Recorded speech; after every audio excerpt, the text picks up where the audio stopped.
Assalamualaikum warahmatullahi wabarakatuh. Sahabat yang dirahmati Allah, jika hari ini kita masih bisa tersenyum, masih bisa makan enak, tidur nyenyak, dan tertawa, maka bersyukurlah. Karena di luar sana, ada jiwa-jiwa yang menangis. Bukan karena lapar, bukan karena sakit, tapi karena mereka baru saja mendengar satu ayat tentang neraka. Malam ini, mari kita dengarkan kisah nyata dari zaman Rasulullah.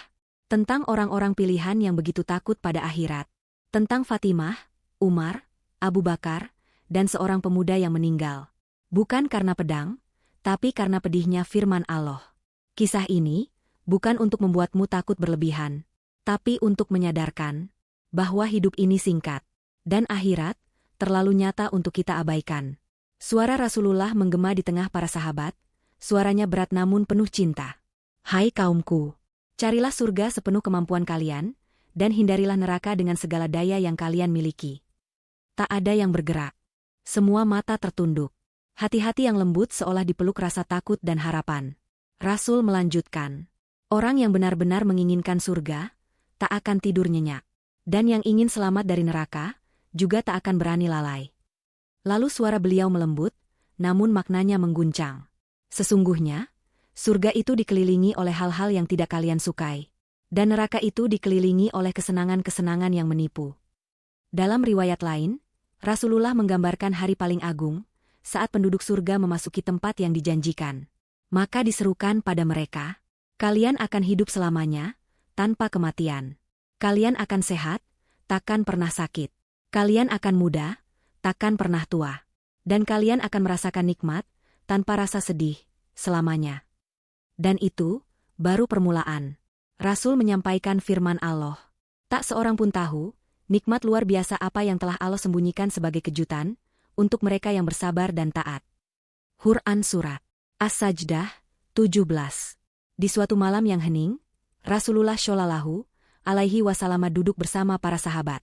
Udara terasa tenang, tapi kata-kata beliau mengguncang dada setiap yang mendengarnya. Musa pernah bermunajat kepada Allah, kata Rasul. Wahai Tuhanku, ujar Musa, beritahu aku, siapakah orang yang paling terakhir masuk ke dalam surga? Dan berapa bagian surga yang dia dapatkan? Rasulullah terdiam sejenak, lalu menyampaikan jawaban dari Zat yang Maha Kasih. Allah berfirman, wahai Musa, tidak ada seorang pun dari umat Islam yang kekal di neraka, kecuali satu orang ini, yang akan aku keluarkan dengan rahmatku. Hening. Para sahabat menahan napas. Dia akan dibawa ke tepi pintu surga. Tapi ketika diminta masuk, ia ragu-ragu. Ia berkata, wahai Rabbku, bagaimana aku bisa masuk? Bukankah semua orang telah menempati tempat dan derajatnya masing-masing? Aku tidak kebagian sedikit pun. Tapi Allah, Zat yang tidak pernah mengecewakan hambanya, lalu berkata kepadanya, wahai hambaku, apakah engkau rela jika aku berikan satu kerajaan, seukuran 2 kerajaan dunia? Seketika matanya berbinar. Aku ridho, ya Rabb. Namun Allah tidak berhenti di sana. Zat yang Maha Pemurah berkata, kalau begitu, engkau akan mendapatkan kelipatannya. Engkau akan mendapatkan satu kerajaan seukuran 4 kerajaan dunia.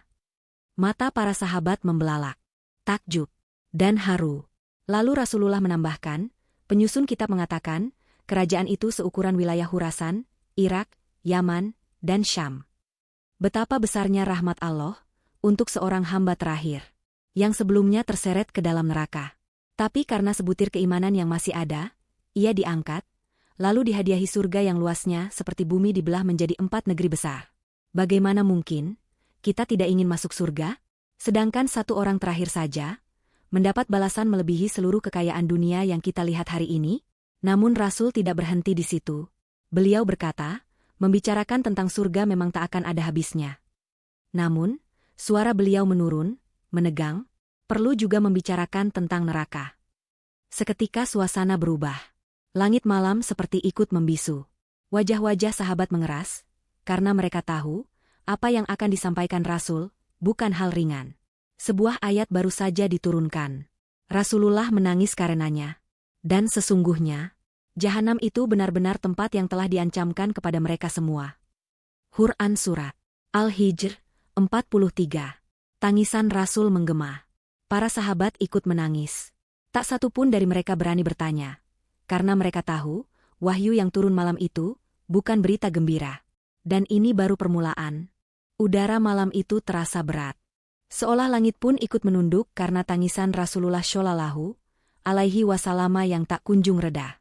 Abdurrahman bin Auf tak sanggup tinggal diam.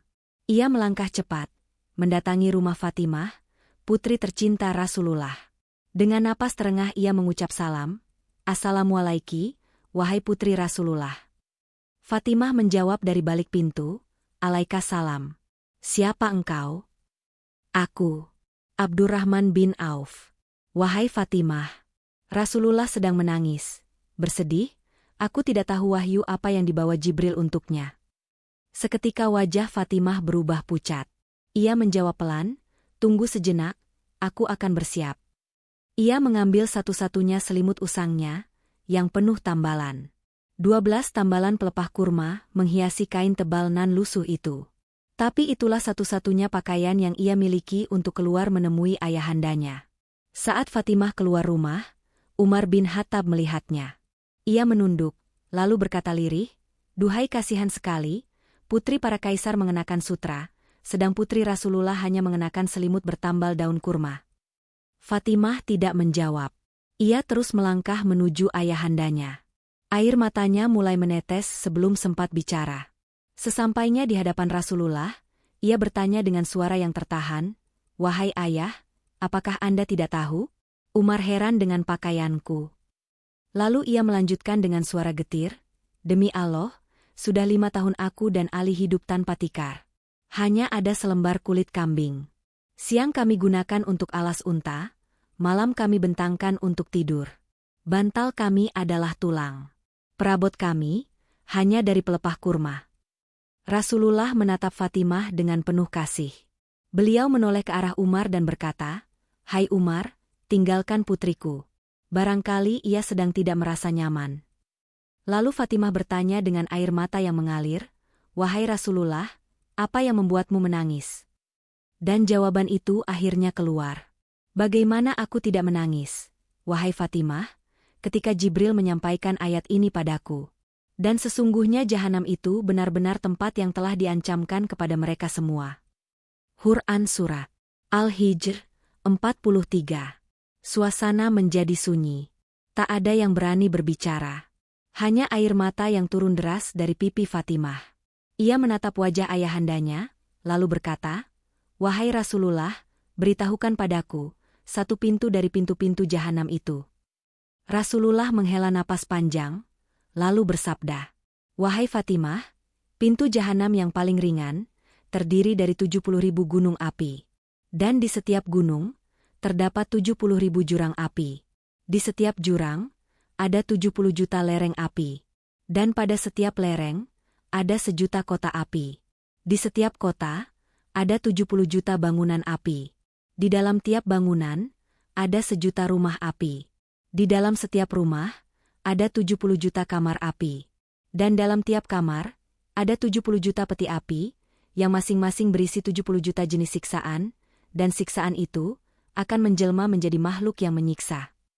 Fatimah jatuh tersungkur. Wajahnya mencium bumi. Suaranya gemetar, "Celakalah orang yang masuk neraka, ya Rasulullah, celakalah." Dan itu baru satu pintu dari sekian banyak pintu jahanam. Fatimah belum bangkit dari sujudnya.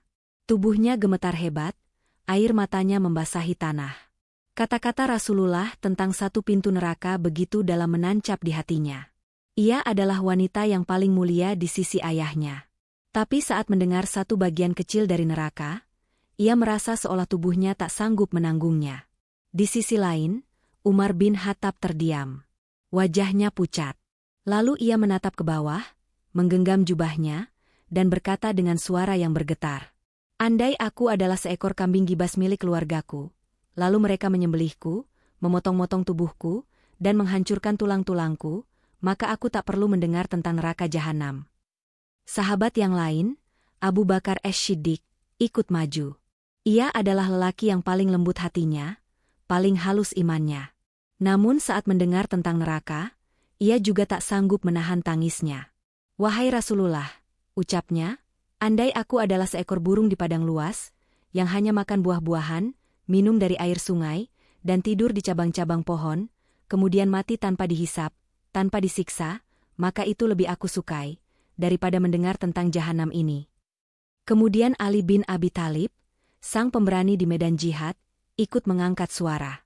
Tapi kali ini bukan suara keberanian, melainkan suara penyesalan dan ketakutan. Andai ibuku tidak melahirkanku, andai aku mati saat masih bayi, atau andai aku hanyalah rumput di padang, lalu dimakan hewan ternak, dimangsa binatang buas, maka aku tidak akan mendengar tentang azab jahanam ini. Suasana semakin mencekam. Seisi Madinah seolah terdiam. Tidak ada canda, tidak ada tawa. Hanya keheningan dan tangisan para manusia terbaik di muka bumi. Lalu Salman Al-Farisi, sahabat dari negeri jauh, pergi sendiri menuju Baki. Ia berjalan pelan ke arah pemakaman itu. Di antara pohon-pohon cemara yang sunyi, ia letakkan tangannya di atas kepala, dan berseru, "Jauh sekali perjalanan akhiratku, dan sedikit sekali bekal yang aku miliki." Kalimatnya menggema di antara batu-batu nisan. Ia merintih seperti musafir yang tersesat di tengah gurun, tanpa air, tanpa peta, dan tanpa arah. Tak lama kemudian, Bilal bin Rabah, muadzin pertama dalam Islam, datang menghampiri Salman. "Wahai saudaraku," tanya Bilal, "apa yang membuatmu menangis dan bersedih seperti ini?" Salman menjawab dengan suara lirih, "Celakalah aku, dan celakalah kamu juga, Bilal. Jika nanti, setelah kita mengenakan pakaian dari kapas dan katun, lalu saat kembali kepada Allah, pakaian kita diganti dengan potongan-potongan api neraka. Jika setelah kita memeluk istri-istri kita di dunia, lalu saat kembali, kita bersama para setan, dalam belenggu dan rantai neraka. Jika setelah kita minum air jernih dari dunia, kita justru disuguhi minuman dari air jahanam yang mendidih." Bilal tertunduk. Tidak ada jawaban. Hanya tangisan. Hanya rasa takut yang menembus ke tulang. Begitu mulianya para sahabat, begitu dekatnya mereka dengan Nabi, namun rasa takut mereka kepada neraka, melebihi rasa takut orang-orang biasa yang tak pernah mendengar wahyu. Sementara kita hari ini, masih sanggup tertawa, seolah-olah kita pasti selamat. Malam itu, jalanan Kufah masih gelap. Angin berembus pelan, membawa aroma debu dan tanah. Di salah satu sudut kota, seorang lelaki syolih bernama Mansur ibnu Ammar tengah berjalan sendirian. Ia dalam perjalanan menuju Makkah untuk menunaikan ibadah haji. Tapi malam itu, Allah menakdirkan ia menyaksikan sesuatu yang jauh lebih besar dari sekadar haji. Ketika ia melewati sebuah rumah kecil di pinggir jalan, tiba-tiba telinganya menangkap suara rintihan. Ia berhenti, lalu mendekat ke arah tembok rumah itu, dan mendengar suara seorang pemuda-muda yang tengah bermunajat dalam sujudnya. "Ya Allah, demi kemuliaan dan keagungan MU, aku tidak pernah ingin membangkang pada MU. Aku juga tidak pernah lupa kepada MU saat aku berbuat maksiat. Tapi, aku tertipu oleh luasnya ampunan MU, sehingga celakaku sendiri yang menyeretku pada dosa. Sekarang, aku hanya berharap, semoga engkau menerima alasanku. Jika tidak, maka panjanglah kesedihanku di dalam azab MU." Mansur terdiam. Hatinya bergetar. Kata-kata itu begitu tulus. Bukan dari lisan yang biasa berdusta, tapi dari hati yang sedang remuk oleh rasa takut kepada Tuhannya. Ia pun mengangkat suara dan membacakan satu ayat dengan nada menggetarkan. "Hai orang-orang yang beriman, jagalah diri kalian dan keluarga kalian dari api neraka, yang bahan bakarnya adalah manusia dan batu. Di sana ada para malaikat yang keras dan kasar, yang tidak pernah membangkang pada perintah Allah, dan selalu melaksanakan segala yang diperintahkan kepada mereka." Quran Surat At-Tahrim 6. Baru saja ayat itu selesai dibacakan. Tiba-tiba terdengar suara jeritan keras dari dalam rumah. Disusul dengan suara gemuruh. Lalu hening. Sepi. Tak ada gerakan. Tak ada suara. Tak ada doa yang keluar lagi dari rumah itu. Mansur merasa ada yang berbeda, tapi ia tetap melanjutkan hajinya. Ia belum tahu apa yang baru saja terjadi. Keesokan paginya, ketika ia melewati jalan yang sama, ia melihat sekelompok orang sedang berkumpul di depan rumah tadi. Suasana duka menyelimuti. Ternyata, pemuda yang tadi malam menangis dalam sujud, telah wafat. Jiwanya keluar, setelah mendengar satu ayat tentang neraka. Di tengah kerumunan itu, Seorang wanita tua, ibunya, menangis terseduh. Dengan mata yang sembab, ia berkata, "Semoga Allah tidak membalas siapapun yang membacakan ayat tentang siksa itu kepada anakku." Tadi malam, ia sedang sholat, menangis dalam munajatnya, lalu seseorang membaca ayat itu dari luar rumah, dan anakku ketakutan, hingga ruhnya pergi meninggalkan jasadnya. Mansur terdiam. Ia tahu, itu adalah ayat yang ia bacakan tadi malam. Tapi sebelum rasa bersalah menguasai hatinya, malam berikutnya, Allah menenangkan jiwanya. Ia bermimpi bertemu dengan pemuda itu. Wajahnya bersinar. Pakaiannya indah. Tidak ada bekas ketakutan seperti semalam. Mansur bertanya padanya, "Apa yang telah Allah lakukan padamu?" Pemuda itu menjawab, "Allah telah memperlakukanku seperti memperlakukan para syuhada Badar." Mansur terkejut. "Bagaimana bisa? Bukankah engkau tidak gugur di medan perang?" Pemuda itu tersenyum dan berkata, "Syuhada Badar dibunuh dengan pedang-pedang orang kafir, sedangkan aku dibunuh oleh pedang ayat Allah yang Maha Pengampun." Subhanallah, satu ayat tentang neraka menggetarkan hatinya hingga ia wafat dalam sujud. Dan kematiannya dihitung sebagai syahid di sisi Allah. Sungguh, siapapun yang mengingat akhirat akan hidup dengan hati yang takut dan mati dalam keadaan paling mulia. Setelah mimpi itu, Mansur ibnu Ammar tak pernah lagi memandang ayat-ayat neraka dengan cara yang sama. Bukan sekadar bacaan, bukan hanya untaian kata, tapi pedang Allah yang bisa menembus dada paling keras, atau menjadi cahaya yang menerangi jalan para pendosa menuju ampunan. Ia sering bertutur kepada murid-muridnya, "Jika satu ayat bisa membuat seorang pemuda wafat dalam sujud, maka bagaimana mungkin kita mampu tertawa? Sedangkan setiap malam, ayat-ayat itu dibacakan, tapi hati kita tetap beku."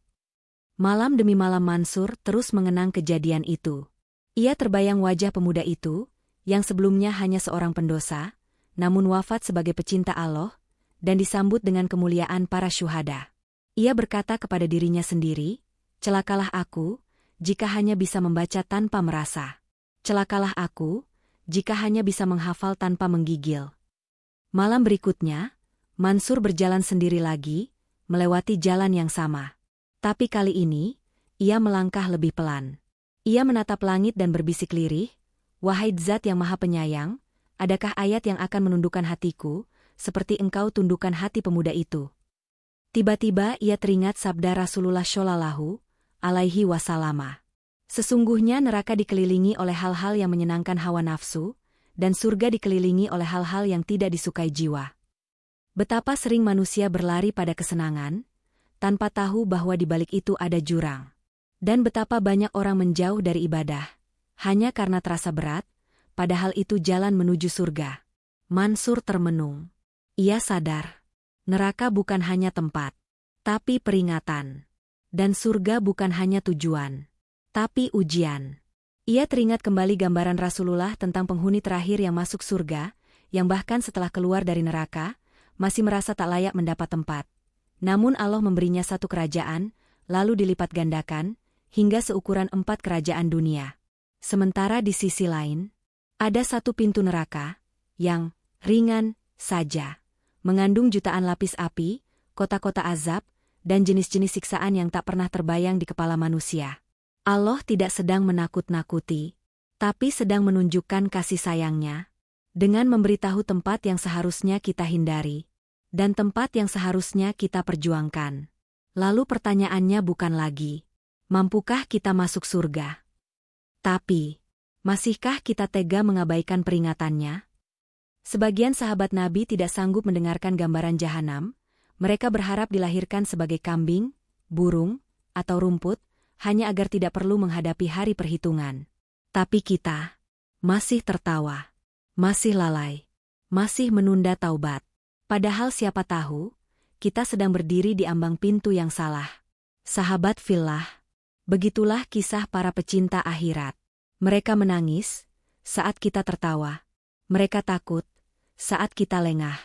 Semoga kisah ini menjadi cermin untuk jiwa-jiwa yang rindu surga dan takut pada neraka. Jangan tunggu tua untuk bertobat. Jangan tunggu ajal baru menyesal. Jika kisah ini menyentuh hatimu, bantu sebarkan. Klik tombol like, tulis pendapatmu di kolom komentar, dan jangan lupa share ke sahabat atau keluargamu. Ajak mereka merenung, sebagaimana kita sedang merenung hari ini. Dan untuk kamu yang ingin terus mengikuti kisah-kisah penuh hikmah seperti ini, silakan subscribe channel ini dan aktifkan lonceng notifikasinya, agar tidak tertinggal setiap kali ada kisah baru yang mengetuk hati kita. Sampai jumpa di kisah selanjutnya. Wassalamualaikum warahmatullahi wabarakatuh.